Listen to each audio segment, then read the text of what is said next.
Okay, paano bumili ng load dito kay GCash, no? Kahit mapag-Globe man yan, mapa-Smart, or TNT, or dito, or TM, no?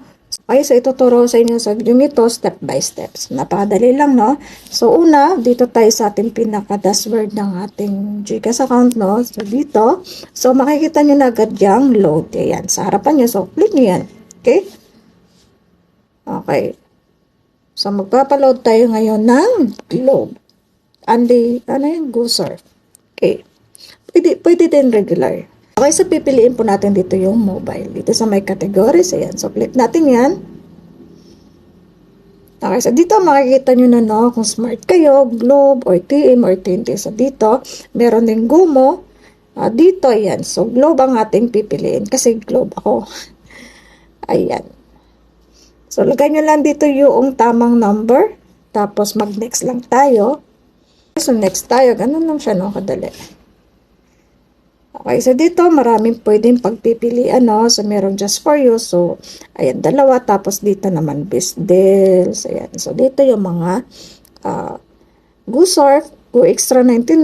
Ayan. So, marami kayong pwedeng pagpilian dito. Ayan. Kung estudyante ka naman, ayan. So, click natin yan. Okay? Tapos, meron ding all-in. Yan. So, marami ditong pagpipilian. Meron namang, ang tawag ito, regular. Pwede din na yan.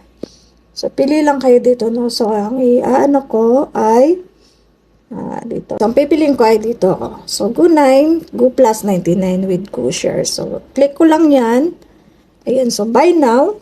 Ayan. Okay. Yan. So, ibabawas yan sa wallet mo, no? So, wallet balance mo. Okay? Huwag nyo lang itong i-claim. Huwag nyo lang ito i-click. Tapos, pay lang tayo. So, ganun lang siya. Okay. Yan. So, yun na. Na-load na siya. So, ganun lang po. So, ganun na po. Para tayo mag-load. Bumili ng load kay GCash. Ayan. So, nakikita nyo. So, meron na tayong load, no? So, check natin. Okay, so yan, na-receive ko na yung, ayan. So, na-load na siya. Sana po nakatulong sa inyo. You're welcome.